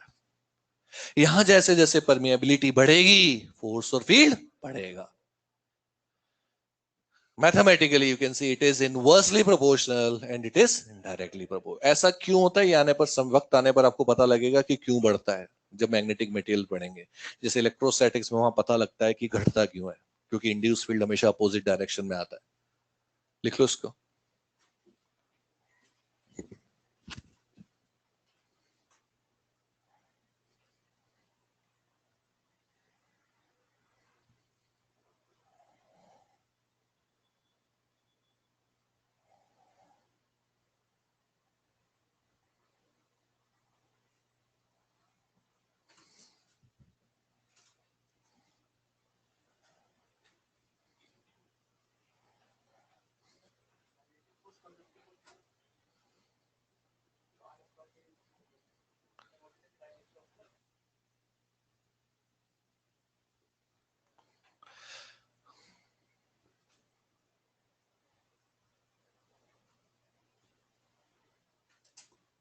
चलें आगे। यहां पर अब हम इसको जरूर लिखना, स्केलर फॉर्म ऑफ बीएसएल।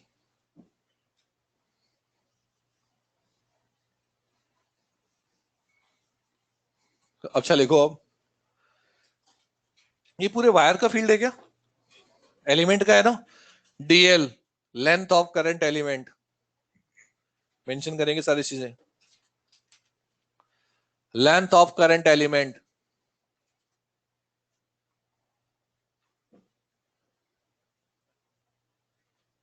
लिख लिया। आगे लिखो direction of DL vector, direction of DL vector will be same as current. DL पर वेक्टर्स का साइन लगाओ, बन गया वेक्टर। पूरा वेक्टर लिखने की जरूरत नहीं है। Direction of DL vector will be same as current, will be same as current. देखिए आप लोगों के, कई लोगों के दिमाग में बात आएगी कि यहाँ तो सर आपने स्केलर फॉर्म बता दिया, वेक्टर कहां से आ गया? तो देखिए जो जस्ट नेक्स्ट टॉपिक आने वाला है वो वेक्टर फॉर्म ऑफ बीएसएल है, उसकी तैयारी हम अभी से शुरू कर रहे हैं, बात इतनी सी है। ठीक है। करंट का डायरेक्ट, डीएल का डायरेक्शन क्या होगा? जो किसका डायरेक्शन होगा? करंट का। That's all. अगर हम बात करें नॉर्मली, क्या आपको पता है अगर मैं इधर एक्स एक्सिस बना लेता हूं तो ऊपर वाई एक्सिस होगा और बाहर होगा पॉजिटिव साइड, अंदर क्या होगा? इस वायर में करंट कहां जा रहा है? वाई एक्सिस के लॉन्ग जा रहा है, यानी कि जे कैप। तो जरूरत पड़े तो डीएल वेक्टर का डायरेक्शन किसके अलोंग होगा? करंट के अलोंग। आगे लिखो। आर, आर है distance between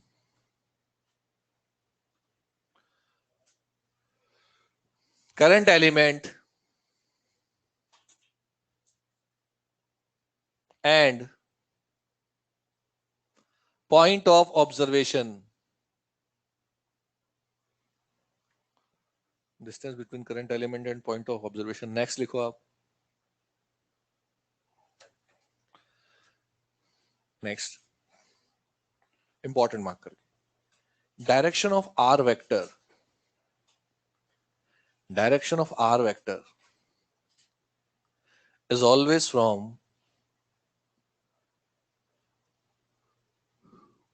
wire to point, not from point to wire. Wire to point not from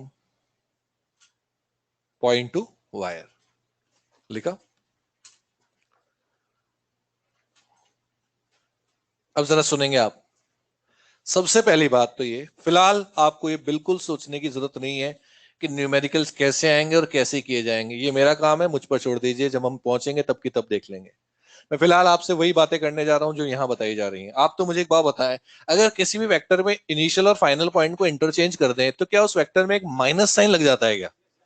अगर जैसे मान लीजिए मैं आपसे कहता हूं एक पॉइंट है ये ए और ये पॉइंट है बी, ए से बी जाने पर अगर वेक्टर आई कैप है तो बी से ए आने पर क्या होगा? माइनस आई कैप। So simple.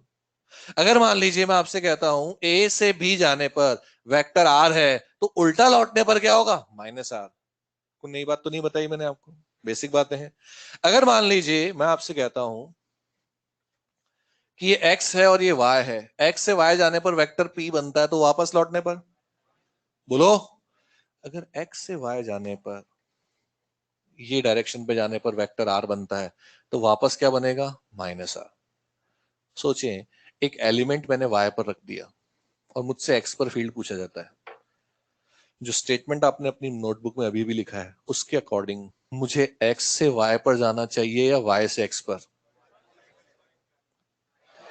x से y या y से x? पॉइंट से वायर या वायर से पॉइंट? Wire to point. आप बताओ मेरे काम का आर है या माइनस आर है? Minus R. जरूरत पड़ी तो माइनस आर को यूज करेंगे। जो मैं कहना चाह रहा हूं समझ में आ रहा है? अगर मान लीजिए एक एलिमेंट यहां रखा है आइडियल और आपको वाई पर फील्ड निकालना है, क्या अब आपको एक्स से वाई जाना है? वायर से पॉइंट। फिर आप क्या यूज कर सकते हैं? आर। देखा जाएगा टाइम आने पर। एग्जाम क्वेश्चन के बारे में सोचना नहीं शुरू करना, अभी जिस जगह पर है उसके बारे में सोचना शुरू करें। Next, theta is the angle between what? dl and r vector. Theta is the angle between dl and r. Next, mu naught. खुद लिखें इसकी वैल्यू। लिखो क्या है? 4 पाई इंटू 10⁻⁻7 न्यूटन पर एम्पियर स्क्वायर। यूनिट यूनिट ध्यान रहे चाहे ना रहे, नंबर याद रहना चाहिए। 4 पाई इंटू 10⁻⁻7। ठीक है जी। नेक्स्ट। अच्छा एक बात और, क्या आपको पता है इलेक्ट्रोस्टैटिक्स में पूरे के की वैल्यू 9 इंटू 10⁻9 आती थी और सीजीएस में बात करें तो के की वैल्यू 1 आती थी। आती थी।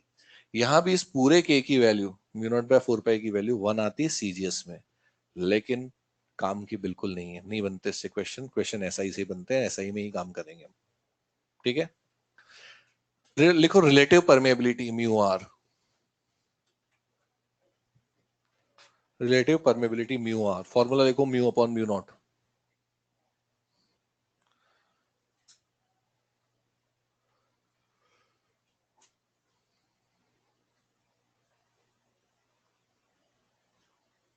अब जरा देखिए इधर, ये देखिए ये म्यू क्या है? Permeability of medium. लिखो।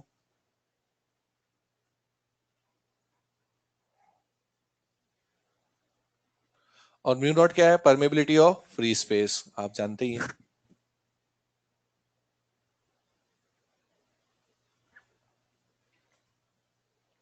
अच्छा, क्या मैं, अच्छा सुने, सिंपल और आसान शब्दों में, रेशो का मतलब यही तो होता है ना, एक चीज दूसरे से कितने गुना है, यही तो होता है रेशो।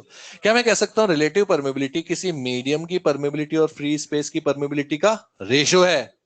यानी कि रिलेटिव वर्ड मुझे बताता है कि किसी मीडियम की परमेबिलिटी फ्री स्पेस से कितने गुना है। अगर मैं आपसे कहता हूं relative permeability of medium is 4, इसका मतलब उस मीडियम की परमेबिलिटी फ्री स्पेस से 4 गुना है। रिलेटिव परमेबिलिटी 100 है यानी कि 100 टाइम्स है, हाफ है यानी कि हाफ टाइम है। Is that clear? क्या जरूरत पड़ने पर म्यू की जगह पर मैं mu naught into mu R लिख सकता हूं, जैसे कि हम एप्सिलॉन की जगह epsilon naught into epsilon R लिख देते थे। नेक्स्ट। अच्छा यूनिटलेस डायमेंशनलेस होगा। आगे बी। बी क्या है? बी है बच्चों मैग्नेटिक फील्ड। लिखो बी का नाम क्या है? Magnetic field. और magnetic flux density, magnetic field और मैग्नेटिक फ्लक्स डेंसिटी और मैग्नेटिक इंडक्शन और मैग्नेटिक इंडक्शन। ये तीन नाम है मैग्नेटिक फील्ड के। तीनों नामों के कारण है, ये आपको याद रहने चाहिए, काम आएंगे। क्यों नाम रखेगा ये भी टाइम आने पर पता लगेगा। अक्सर क्या होता है 99% टाइम हम बी को मैग्नेटिक फील्ड ही लिख रहे होते हैं, कह रहे होते हैं, लेकिन मान लो एग्जाम में क्वेश्चन आ जाए फाइंड मैग्नेटिक फ्लक्स डेंसिटी, भाई साहब किसी स्टूडेंट को याद ही नहीं है कि फ्लक्स डेंसिटी का मतलब भी बी होता है, तो आता वो क्वेश्चन गलत कर देगा। तो नाम याद होने चाहिए। क्या मैंने मैग्नेटिक फ्लक्स कहा है क्या? मैग्नेटिक फ्लक्स डेंसिटी और मैग्नेटिक इंडक्शन। यूनिट लिखो इसकी बी की, आप ही बताएं। ऐसा यूनिट बताओ। टेस्ला। टी। सीजीएस यूनिट क्या होती है? गॉस, है ना। 1 टेस्ला 10⁴ गॉस। और लिख लीजिए, और टेस्ला के आगे एक और चीज लिखेंगे आप, वेबर पर मीटर स्क्वायर। ये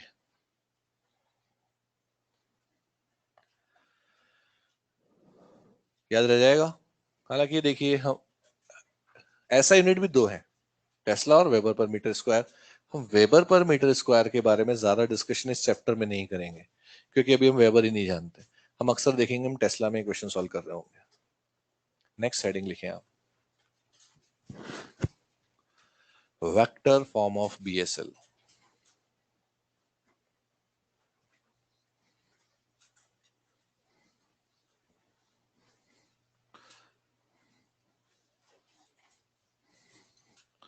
नेक्स्ट हेडिंग है वेक्टर फॉर्म ऑफ बीएसएल।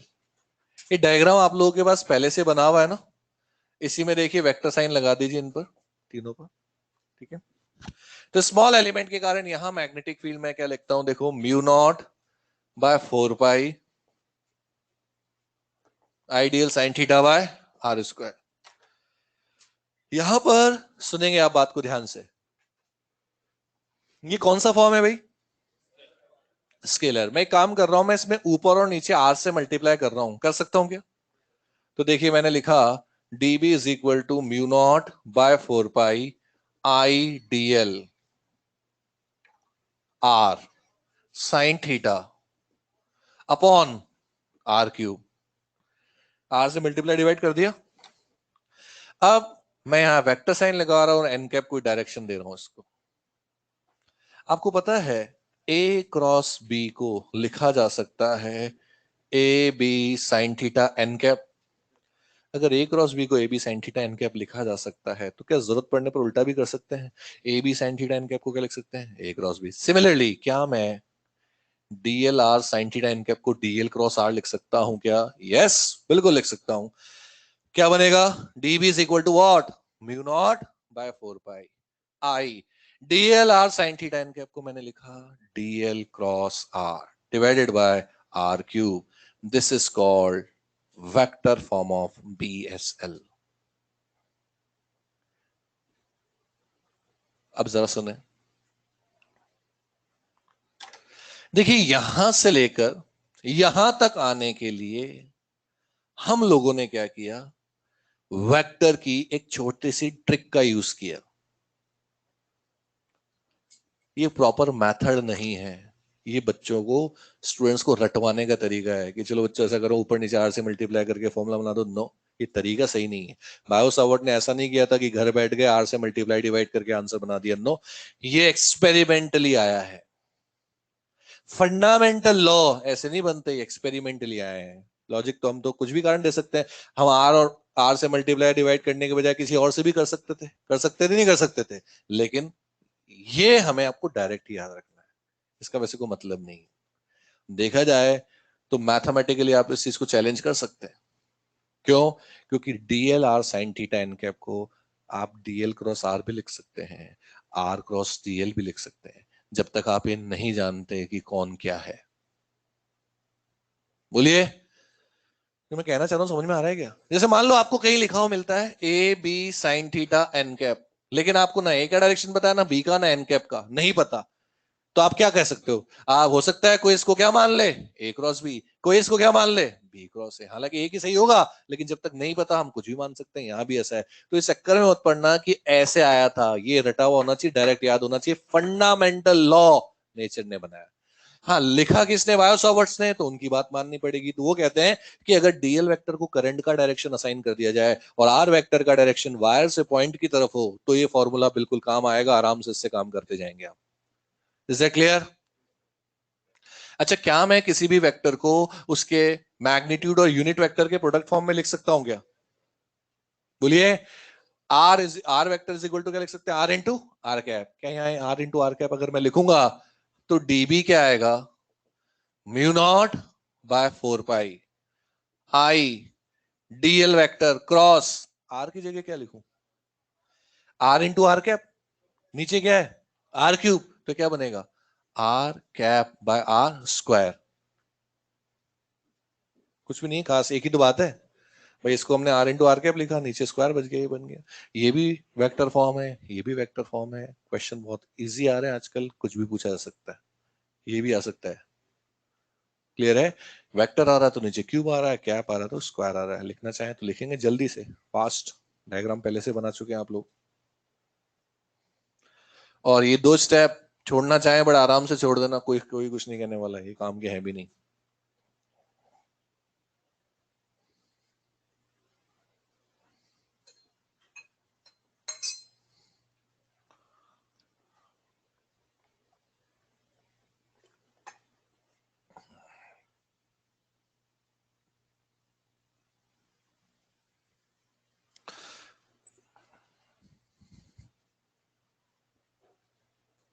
हो गया?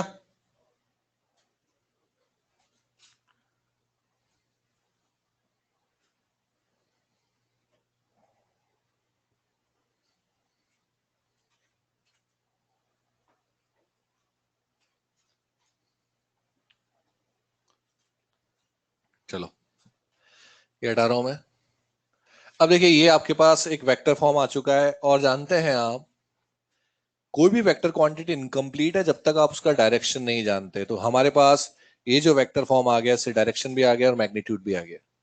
तो कर लोगे ना, वो तो खुद हो जाएगा। तो यहाँ पर कैप आ जाएगा, स्क्वायर आ जाएगा। जानते हैं आप ये चैप्टर अगर पहले भी पढ़ चुके हैं तो सब ये बात जानते होंगे कि इस चैप्टर में डायरेक्शन का एक बहुत जबरदस्त, एक बहुत इंपॉर्टेंट रोल है। सब जानते हैं। 10 में से 3 क्वेश्चंस तो मिनिमम बोल रहा हूं ऐसे होते हैं जो सीधे डायरेक्शन से ही सॉल्व हो जाते हैं। तो यहां भी आपको डायरेक्शन के बारे में ज्यादा ध्यान रखना ही है। इस फॉर्मूला से मुझे मैग्नीट्यूड और डायरेक्शन दोनों ही पता लग रहे हैं। अच्छा, पूरे वायर का फील्ड है क्या एलिमेंट का है क्या? अगर आपसे पूछा जाए, आपसे कहा जाए कि इस फॉर्मूला में से सिर्फ वही टर्म्स चूज करें, छांटें जो डायरेक्शन के लिए रेस्पॉन्सिबल है, आप कहोगे सर डायरेक्शन के लिए रेस्पॉन्सिबल सिर्फ डीएल क्रॉस आर है, बाकी सबका रोल मैग्नीट्यूड में आ रहा है। तो अगर मैं सिर्फ डायरेक्शन के लिए बात लिखना चाहूं तो मैं लिख सकता हूं DB is equal to DL cross R, लेकिन मुझे ब्रैकेट में हमेशा लिखना पड़ेगा ओनली फॉर डायरेक्शन। अगर मान लीजिए किसी क्वेश्चन में मुझे पता लग गया कि सिर्फ डायरेक्शन निकालने से आंसर आंसर आ जाएगा, तो मैं क्यों फिर टाइम पास करूंगा, सिर्फ इससे डायरेक्शन निकाल लूंगा। किस किस को क्रॉस करके? डीएल और आर। अच्छा, एक बात बताएं, डीएल और आर का क्रॉस प्रोडक्ट जो आएगा, क्या ऑब्वियसली वो एक वेक्टर होगा? क्रॉस प्रोडक्ट रिजल्ट तो क्या होता है? वेक्टर ही होता है। क्या उस वेक्टर के पास मैग्नेटिक फील्ड का मैग्नीट्यूड होगा क्या? No no. उसके पास सिर्फ क्या होगा? डायरेक्शन। उसका मैग्नीट्यूड चाहे गलत सलत होगा होगा मुझे पता है, डायरेक्शन उसका फील्ड के अलॉन्ग होगा। होगा या नहीं होगा? बोलिए। अच्छा, एक क्वेश्चन मैं इस टॉपिक से हटकर आपसे पूछना चाह रहा हूं, थोड़ा सा हट जाते हैं इससे। क्या जरूरत पड़ने पर किसी भी वेक्टर को यूनिट वेक्टर बना दोगे क्या? कैसे? उसमें उसी के मैग्नीट्यूड का डिवाइड करके। आपको लग रहा होगा क्यों पूछा, मेरी मर्जी इसलिए मैंने पूछ लिया। हो सकता है कहीं ना कहीं आगे चलकर ये काम आए, चीजें काम आती हैं। अभी हमें न्यूमेरिकल्स तक जाना ही नहीं है, हम तैयारी कर रहे हैं, धीरे धीरे आगे बढ़ेंगे, पहुंच जाएंगे न्यूमेरिकल्स तक। क्या मेरी बात समझ में आ रही है? जैसे मान लो मैं आपसे कहता हूं 3 i cap plus 4 j cap, क्या ये एक यूनिट वेक्टर है क्या? यूनिट वेक्टर नहीं है। क्या ऐसे यूनिट बना दोगे? इसमें इसी के मैग्नीट्यूड का भाग यानी कि डिवाइड कर दें, यानी कि 3 स्क्वायर प्लस 4 स्क्वायर यानी कि 5 का हो जाएगा क्या? चलो छोड़ते हैं, वापस आते हैं यहाँ पर। क्या आपको पता है if A cross B is equal to C then C must be perpendicular to A and C must be perpendicular to B also. बल्कि ये सी उस प्लेन के भी परपेंडिकुलर होगा जिसमें ए और बी होंगे, और कभी भी ये तीनों सेम प्लेन में नहीं हो सकते। बोलिए। अच्छा, एक सिंपल सी बात, ये एक्स एक्सिस है, क्या एक्स एक्सिस के अलोंग आई कैप होता है कि यूनिट वेक्टर? वाई एक्सिस के अलोंग क्या होता है? जे। जेड एक्सिस के अलोंग के। के क्या बाहर मान लोगे इसको? आप लिखें I cross J is equal to क्या होता है? के। क्या ये के आई के परपेंडिकुलर है? चेक करो। यस। क्या ये के जे के परपेंडिकुलर है? चेक करो। बल्कि उस प्लेन के भी परपेंडिकुलर जिसमें आई और जे है। बहुत कॉमन सी बात है, बहुत सामान्य सी बात है, हम सब जानते हैं। अगर ऐसा है तो क्या मैं इसको यहां भी अप्लाई कर सकता हूं किस जगह?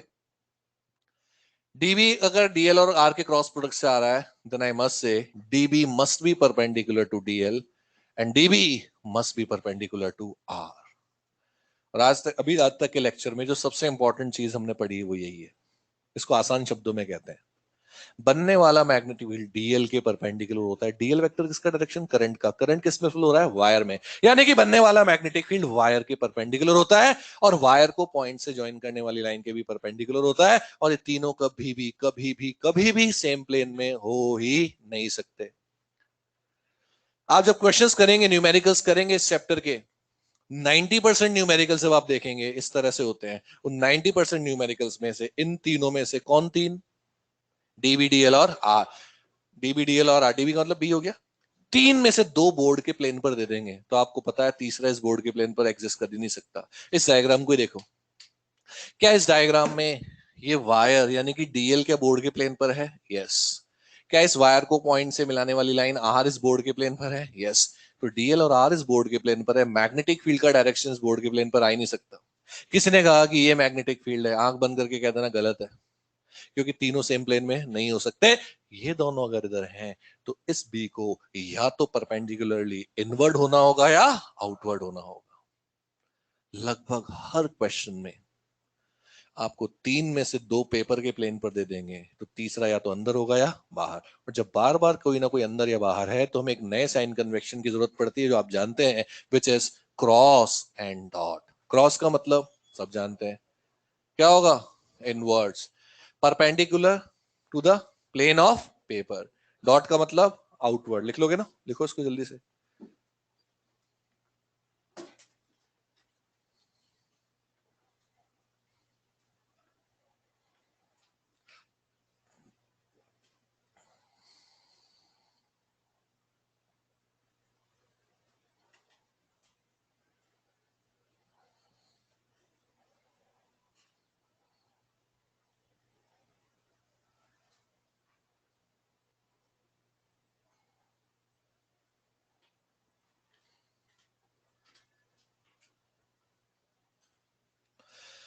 अब देखिए इंपॉर्टेंट बात क्या है। इंपॉर्टेंट बात यह है कि आप जब भी कोई नई चीज पढ़े ना तो आपके दिमाग में आना चाहिए कि पढ़ क्यों रहे, जरूरत क्या है। जब आपको किसी चीज की जरूरत पड़ेगी ना तो आप उस जरूरत का अंदाजा है ना तो आप उसको यूज भी करना सीखोगे। आप पूरा फिजिक्स पढ़कर आ गए, पूरे फिजिक्स में कहीं भी क्रॉस और डॉट की कोई बहुत ज्यादा जरूरत नहीं पड़ी, कुछ एक जगह से पड़ती, बहुत ज्यादा जरूरत नहीं पड़ती। यहाँ ऐसा क्या है कि स्टार्ट होने के साथ ही मुझे क्रॉस और डॉट स्पेशली मेंशन करने पड़ रहे हैं, क्योंकि मैं जानता हूं कि मेरे लगभग हर एक क्वेश्चन में किसी ना किसी को क्रॉस या डॉट से शो करना पड़ेगा, क्योंकि तीनों कभी भी बोर्ड या पेपर के प्लेन पे हो नहीं सकते। अगर मैं लिखता हूं क्रॉस आई, इसका क्या मतलब है? Current is going inward like this. Dot E, electric field outward. Dot I, current is coming outward. ऐसे आ रहा है क्या? इस तरह से ये कंप्लीट होता है हमारा बायो सावर्ट लॉ। एप्लीकेशन इसकी बाकी है। बीएसएल कंप्लीट हो गया आज के लिए। अच्छा देखिए, अब मैं बात करता हूँ एग्जाम में। एग्जाम जब रिवीजन करेंगे आज के बाद, जब भी माइनर मेजर कोई सा भी टेस्ट हो, सीधे इस टॉपिक को यहां से स्टार्ट करना। ये स्केलर फॉर्म, ये वेक्टर फॉर्म। आप मुझे बताएं, क्या हमारे पास एक स्मॉल एलिमेंट का फील्ड आया है या पूरे वायर का? मान लीजिए हम में से कोई ऐसा स्टूडेंट है जिसने सिर्फ एक ही लेक्चर अटेंड किया है इस चैप्टर का, सिर्फ ये। और उसे उसके बाद पढ़ा ही नहीं उसने, या आप लोग आज से यहीं तक जानते हैं, लेकिन आपको एक सीधा वायर दे दिया जा रहा है, इस वायर की लेंथ है 1 मीटर, और आपसे कह दिया जाता है कि इसके एक्सिस पर एक पॉइंट है किसी डी डिस्टेंस पर, इस पर फील्ड कैलकुलेट करो। कितने लोगों का आंसर आ चुका है? कितने लोग कहते हैं 0? हाथ खड़ा करें जल्दी। यस। क्या देखिए, फिलहाल मैं एक बड़े वायर को सॉल्व करना नहीं जानता हूं इस लेवल तक, पहले लेक्चर तक, लेकिन क्या इतना मैं जानता हूं कि ये बड़ा वायर बना छोटे छोटे एलिमेंट से मिलकर है। एक छोटा सा एलिमेंट मैंने यहां मान लिया, इस एलिमेंट में डीएल, डीएल किसका डायरेक्शन होता है बच्चों? करंट का। आर किसका डायरेक्शन होता है? वायर से पॉइंट का। क्या डीएल और आर का डायरेक्शन सेम हो गया? डीएल और आर के बीच का एंगल कितना हो गया? 0, साइन 0 0, यानी कि इसके कारण यहां बनने वाला मैग्नेटिक फील्ड क्या होगा? 0। ना सिर्फ इसके कारण 0, बल्कि इस एलिमेंट के कारण भी 0 होगा, इसके कारण भी 0, ओवरऑल हर एक एलिमेंट के कारण 0, नेट आंसर 0। अच्छा, इस पॉइंट पर क्या होता? अगर वेक्टर फॉर्म में करना चाहें तो डीएल का डायरेक्शन भी आई कैप, आर का डायरेक्शन भी आई कैप, आई क्रॉस आई 0। अच्छा, यहां क्या होगा? 0 आएगा क्या? यह एंगल कितना हो जाएगा? 180, डीएल और आर के बीच में। क्योंकि क्या मैं कह सकता हूं जिस लाइन पर वायर चलता है उस पूरी लाइन पर ही मैग्नेटिक फील्ड 0 होता है? अगर मान लीजिए वायर रखा हुआ एक्स एक्सिस पर, तो पूरे पॉजिटिव और नेगेटिव एक्स एक्सिस पर आंसर 0। कैन आई से magnetic field on the axis of a current carrying wire is always 0? Can I से दिस? यस और नो? अगर मान लीजिए ये वायर है, इस पॉइंट पर मैग्नेटिक फील्ड 0, इस पॉइंट पर इस वायर के कारण मैग्नेटिक फील्ड 0। लिखो आप important note, magnetic field on the axis of a current carrying wire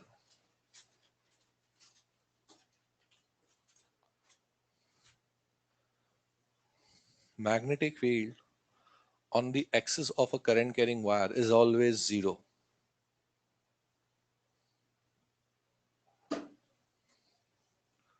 Is always 0। Diagram बना लेना दोनों।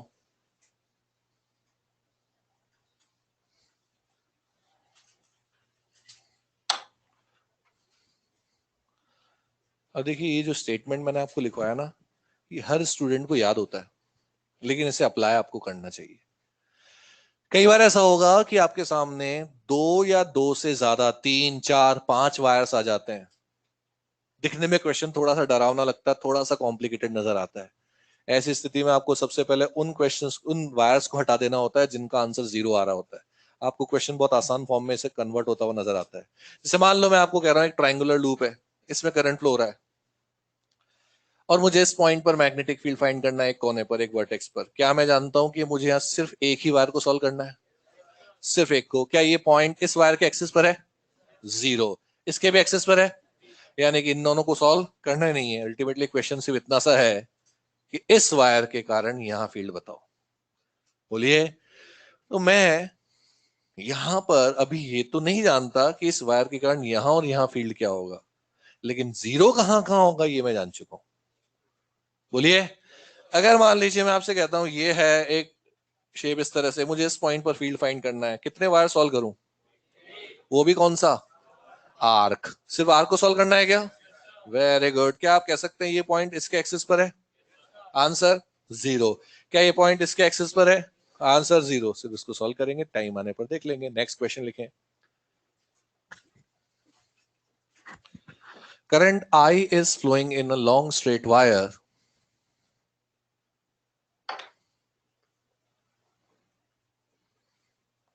Current I is flowing in a long straight wire towards positive Z direction. Towards positive Z direction. And this wire is passing from origin. And this wire is passing from origin.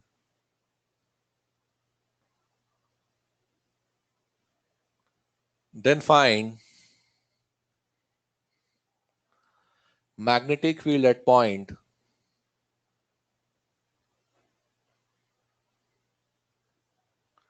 0, 0, D. Then find magnetic field at point 0, 0, D. क्या इस question को लिखते लिखते answer 0 आ चुका है? Can I say wire and point are on the same line, then that's why answer is 0. ठीक है, सीधा आंसर 0 लिखेंगे, कोई डायग्राम वायग्राम बनाने की जरूरत नहीं है। मैं आप बता रहा हूं डायग्राम नहीं बनाएंगे। आप देखिए एक्स एक्सिस, ये वाई एक्सिस, प्लीज इधर देख लो। अच्छा पॉजिटिव जेड डायरेक्शन कौन सा है? आउटवर्ड। ये जो बाहर आ रहा है, कि पॉजिटिव जेड है क्या? ये जो भी बाहर आ रहा है वो जेड डायरेक्शन है, पहले तो ध्यान रखें।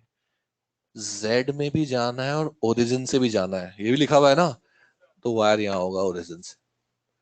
बोलिए क्या मैं कह सकता हूं वायर जेड एक्सिस पर है? 0 0 D, ये पॉइंट भी कौन से एक्सिस पर है? जेड। आंसर क्या हो गया? 0। Wire and point are on the same line. सबका आंसर आ गया क्या? अच्छा अगर मान लीजिए -D होता तो आंसर, तब भी आंसर क्या होता? 0। Next question.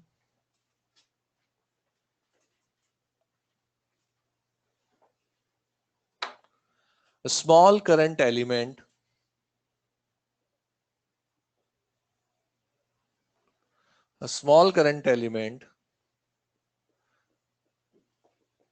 आइडियल वेक्टर, ये लिखा है देखो, ideal vector is placed at a point P,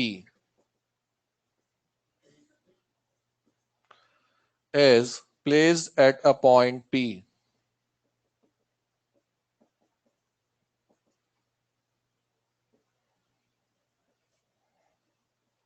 and position vector of this point is R vector. Position vector of this point is R vector. Then find magnetic field at origin. Then find magnetic field at origin. और ये चार options आपके सामने हैं, चारों ही लिखेंगे आप।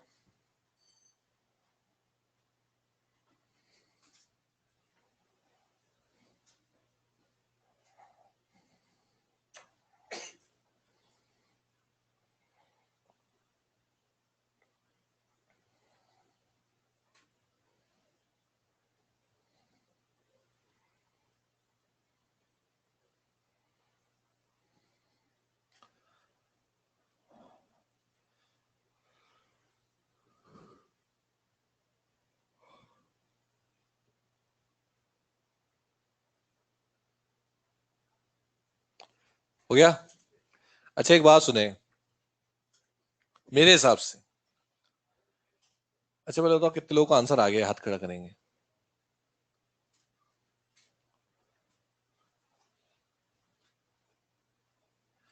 मेरे हिसाब से option number 2 and option number 3 both are same. Same है क्या? Very good. चेक कर लेते हैं, मैं क्वेश्चन पर बाद में आऊंगा। देखिए ऑप्शन नंबर 2 में लिखा है DL cross minus R, option number 3 में लिखा है आर क्रॉस डीएल। मैं कहता हूं दोनों एक ही बात है। क्या आपको पता है ए क्रॉस माइनस बी को बी क्रॉस ए लिखा जा सकता है? जब हम क्रॉस प्रोडक्ट में ऑर्डर को बदलते हैं तो एक माइनस का साइन आ जाता है, माइनस माइनस क्या हो जाएगा? प्लस। इतना तो पता होगा आपको। अच्छा क्या आई क्रॉस माइनस जे को मैं जे क्रॉस आई लिख सकता हूं क्या? यस। तो DL cross minus R can be written as R cross DL. तो पहली बात तो ये तय हो जाती है कि बाई चांस अगर सेकंड सही हुआ तो थर्ड भी सही होगा। ठीक है। अब ये है, अच्छा एक्स एक्सिस वाई एक्सिस आप कहीं भी बना लें, कोई बाउंडेशन नहीं है। आपसे कहा गया है कि पॉइंट पी किसी भी क्वाड्रेंट में आप बना लें, ये भी कोई बाउंडेशन नहीं है। किसी की इच्छा हो रही है वो यहां बनाएगा तो यहां बना लेना, कहीं भी बना लेना। मैं बना लेता हूं ये पी पॉइंट, और इस पी पॉइंट पर एक एलिमेंट रखा है आईडीएल, और इस एलिमेंट का, इस पॉइंट का पोजीशन वेक्टर है आर। क्वेश्चन को जब आप ध्यान ध्यान से पढ़ते हैं, उस क्वेश्चन में कोई रेफरेंस नहीं लिखा हुआ है कि किसके रेस्पेक्ट में बात की गई है। कोऑर्डिनेट सिस्टम की एक सिंपल सी कहानी है, जिसका कोई नहीं होता उसका ओरिजिन होता है। अगर आपको रेफरेंस पॉइंट नहीं दिया है, बाय डिफॉल्ट रेफरेंस क्या है? ओरिजिन। कहने का अर्थ यह है कि अगर मुझसे कोई कहता है कि इस पॉइंट का पोजीशन वेक्टर आर है, तो किसके रेस्पेक्ट में है? ओरिजिन के रेस्पेक्ट में। यानी कि ये कह रहा है कि अगर ओरिजिन से यहां तक जाओगे तो बनेगा वेक्टर आर, वापस लौटोगे तो क्या बनेगा? Minus R. क्या मेरी बात समझ में आ रही है? अगर मैं आपसे कहता हूं किसी पॉइंट का पोजीशन वेक्टर है x, ये पॉइंट मान लेते हैं, और इस पॉइंट का पोजीशन वेक्टर x है, इसका मतलब ओरिजिन से आ जाओगे तो बनेगा x, वापस लौटोगे तो क्या बनेगा। मैं आपसे कहता हूं कि किसी पॉइंट का पोजीशन वेक्टर है आई कैप, अगर पॉइंट यहां है तो क्या है आई कैप, यानी कि ओरिजिन से आ जाओगे तो क्या बनेगा आई कैप, वापस लौटोगे तो क्या बनेगा माइनस आई कैप। क्या आपको मेरी कहानी समझ में आ रही है क्या। और अभी थोड़ी देर पहले हमने डिस्कस भी किया था ए टू बी टू ए वाले क्वेश्चन मैंने आपसे पूछे थे। अब ओरिजिन से आ जाओगे तो बनेगा आर कैप, वापस लौटोगे तो minus R cap. According to Biot Savart law की जो कहानी है, हमें पॉइंट से वायर पर जाना है या वायर टू पॉइंट। आप बताओ, मुझे इस पॉइंट से वायर पर जाना है, वायर से पॉइंट पर, मेरे काम में आर आएगा या माइनस आर। मुझे क्या यूज करना चाहिए, माइनस आर। नहीं आया समझ में। फॉर्मूला तो वही है, बस आर की जगह क्या लिखोगे, माइनस आर, ये आएगा। कितने लोगों को समझ में नहीं आया, कोई तो होगा। सबको आ गया पक्का, झूठ तो नहीं बोल रहा हूं। अच्छा, अगर मान लीजिए, इसको लिख लेना बाद में, एलिमेंट यहां होता आइडियल और फील्ड यहां पूछा होता, क्या हमें सीधा सीधा वायर से यहां तक जाने का रास्ता आर दिया है तो आंसर क्या जाता, फर्स्ट। लेकिन अभी हमें वापस लौटना है, आंसर क्या गया, सेकंड एंड थर्ड। ये डायग्राम जरूर बना लेना, हमें कहां से कहां जाना है, वायर से पॉइंट। एक बार और नेक्स्ट क्लास में करेंगे बाकी, ठीक है। ज्यादा रिवीजन के चक्कर में पढ़ना नहीं, इस लेक्चर में कुछ नहीं पढ़ना है आपको।